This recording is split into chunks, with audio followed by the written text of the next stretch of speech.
Assalamualaikum warahmatullahi wabarakatuh. Selamat pagi adik-adik kelas 5 dimanapun kalian berada. Semoga kalian selalu dalam keadaan sehat walafiat. Dan yang paling terpenting adalah selalu setia menjaga kesehatan dan semangat belajar dari rumah. Pada kesempatan ini, mari kita belajar tentang tema 1, organ gerak hewan dan manusia. Di subtema 2, manusia dan lingkungan. Dan tentunya kita melangkah ke pembelajaran ketiga. Dan kita akan mendalami kompetensi dasar pada muatan pelajaran PPKN, yaitu mengidentifikasi nilai-nilai Pancasila dalam kehidupan sehari-hari. Pada muatan pelajaran IPS, mengidentifikasi karakteristik geografis Indonesia sebagai negara kepulauan atau maritim dan agraris, serta pengaruhnya terhadap kehidupan ekonomi, sosial, budaya, komunikasi, serta transportasi.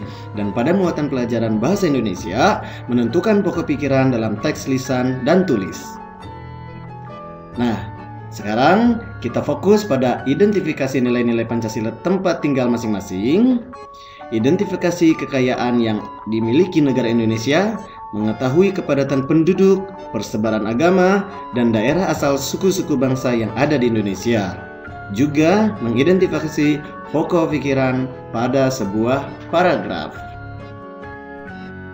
Tahukah kamu bahwa Indonesia itu memiliki berbagai macam kebudayaan? Salah satu dari berbagai macam kebudayaan itu adalah pakaian adat. Pakaian adatnya memiliki berbagai bentuk yang unik sehingga mampu menarik perhatian wisatawan luar negeri untuk datang ke Indonesia. Untuk itu, mari kita simak video kebudayaan yang ada di Indonesia, terutama pakaian adatnya.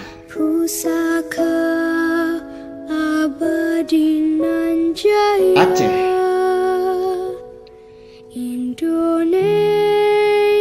Bangka Belitung, Bengkulu,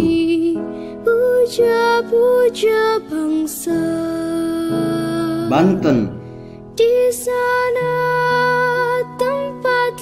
DKI Jakarta, Jambi, Jawa Barat, Jawa Tengah,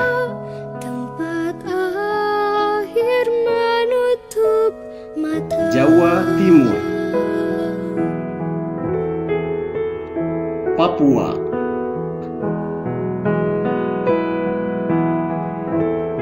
Jogja,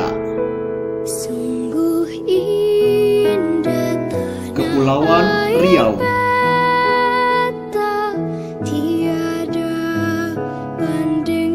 Lampung, NTT,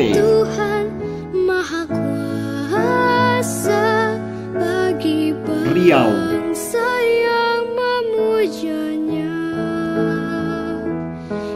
Sumatera Barat,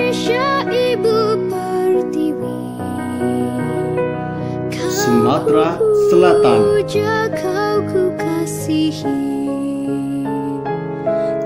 Sumatera Utara. Nah, itulah pakaian adat yang ada di Indonesia.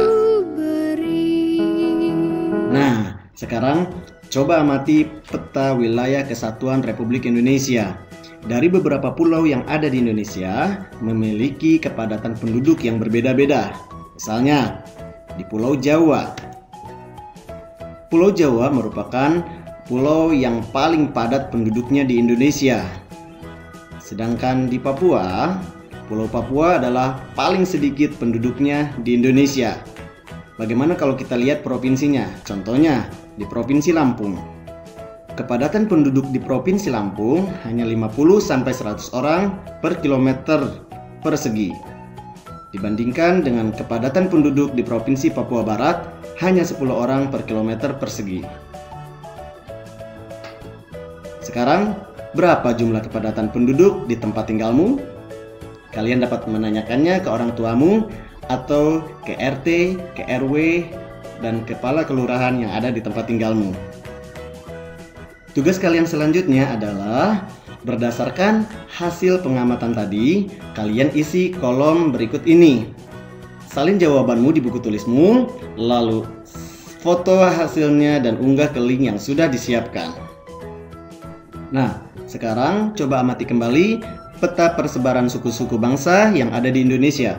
Indonesia selain memiliki kebudayaan pada pakaian adat yang sudah kita simak tadi pada slide pertama, sekarang terdapat juga banyak suku-suku yang ada di Indonesia.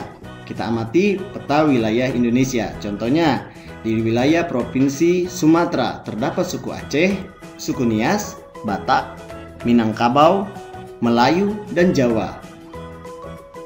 Di Pulau Jawa terdapat suku Banten, Betawi, Sunda, Jawa, Madura, Bali, dan Sasak. Dan di Kalimantan terdapat suku Melayu, Dayak, dan Jawa. Di Sulawesi terdapat suku Kaili, Gorontalo, Minahasa, Bugis, Makassar. Dan di Papua terdapat suku Biak, suku Dani, suku Ekagi, suku Samat, dan suku Ambon. Itulah beberapa suku yang ada di Indonesia. Kalian suku mana ya? Selain itu, ada juga daerah-daerah persebaran agama di Indonesia. Mari kita amati kembali peta wilayah Negara Kesatuan Republik Indonesia. Di Indonesia terdiri dari 6 agama yang diakui, yaitu Islam, Katolik, Buddha, Kristen, Hindu, dan Konghucu.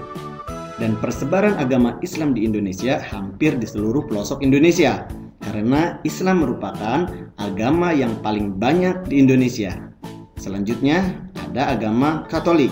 Persebarannya ada di Pulau Kalimantan, Pulau Jawa, dan Pulau Papua yang paling besar. Kemudian ada agama Buddha. Persebaran yang paling terbesar adalah di Pulau Sumatera.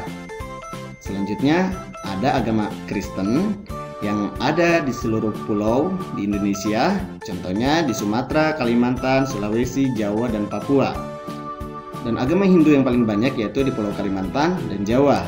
Sedangkan agama Konghucu hanya sebagian kecil saja. Nah, walaupun agama kita berbeda-beda, kita harus tetap toleransi, saling menjaga, dan saling menghormati. Kamu juga ya. Tugas kalian selanjutnya adalah gambarlah peta wilayah negara Indonesia dan berilah tanda-tanda seperti pada penjelasan sebelumnya.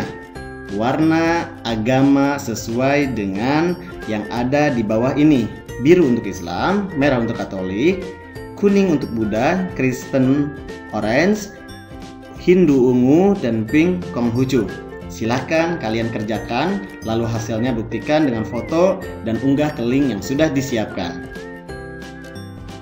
Nah, tugas berikutnya adalah kalian melakukan wawancara dengan orang tua, perangkat RT dan RW, kepala desa, atau tokoh masyarakat yang ada di lingkunganmu.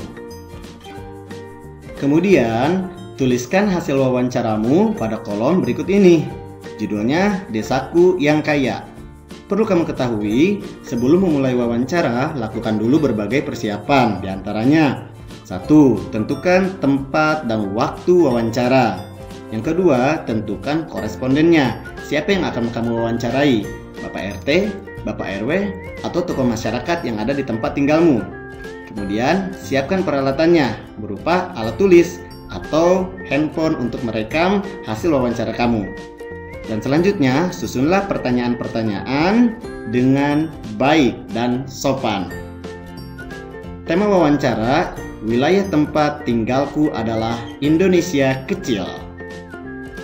Dan hal yang menjadi perhatian untuk diwawancara yaitu agama penduduk di tempat tinggalmu, suku-suku penduduk yang ada di tempat tinggalmu, tingkat ekonomi penduduk, serta tingkat pendidikan penduduk yang ada di tempat tinggalmu.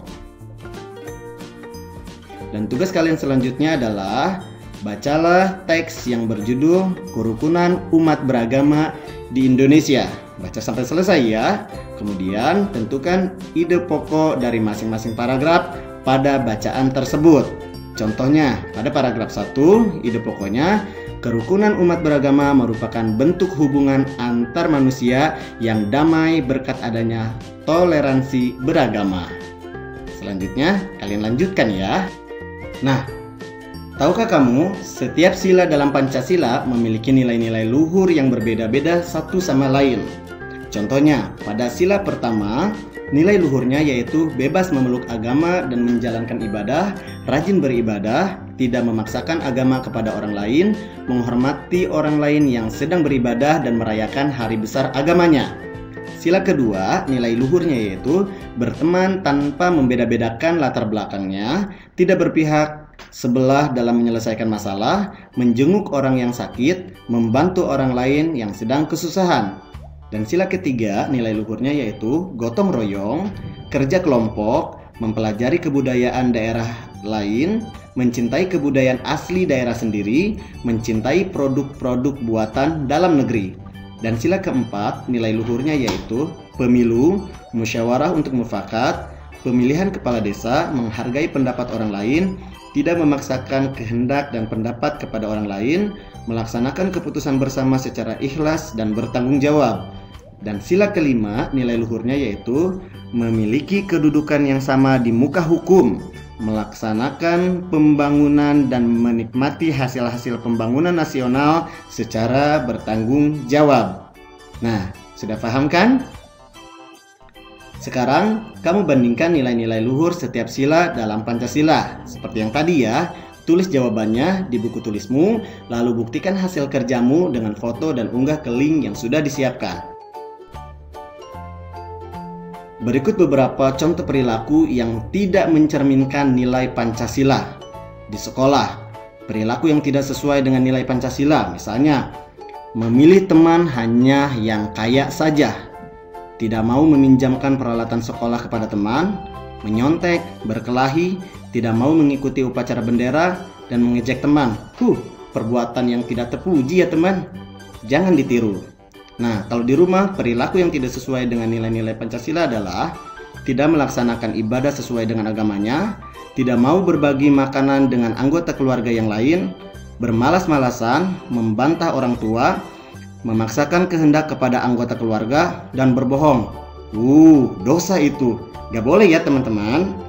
Dan di masyarakat, perilaku yang tidak sesuai dengan nilai-nilai Pancasila adalah tidak mau menjenguk tetangga yang sakit, melarang orang lain melakukan peribadahan sesuai dengan agamanya, minum minuman keras dan berjudi, tidak mau mengikuti kegiatan kerja bakti, ronda, dan rapat lingkungan, suka pamer kekayaan, mencuri, menganiaya teman, melakukan kekerasan. Kalau ada orang yang seperti itu, pasti tidak punya teman. Jangan ditiru ya. Nah, sekarang coba perhatikan gambar berikut ini. Sungguh beragam ya, negara Indonesia ini pakaian adatnya bermacam-macam dan unik. Inilah yang membuat perhatian negara-negara lain untuk datang ke Indonesia. Ada juga faktor yang membuat bangsa Indonesia menjadi sebuah bangsa yang besar. Di antaranya, nilai-nilai luhur yang hidup di tengah-tengah masyarakat, wilayahnya yang luas dan berupa kepulauan, letak geografis dan strategisnya, besarnya jumlah penduduk, beragamnya suku, agama, ras, dan golongan, dan beragamnya budaya, sosial, dan ekonomi. Tugas kalian sekarang adalah tuliskan sikap dan perilakumu yang menunjukkan bahwa kamu cinta tanah air. Jangan nyontek ya. Ini harus hasil pemikiran kamu sendiri. Tulis hasilnya, lalu foto dan unggah ke link yang sudah disiapkan. Selamat belajar dari rumah.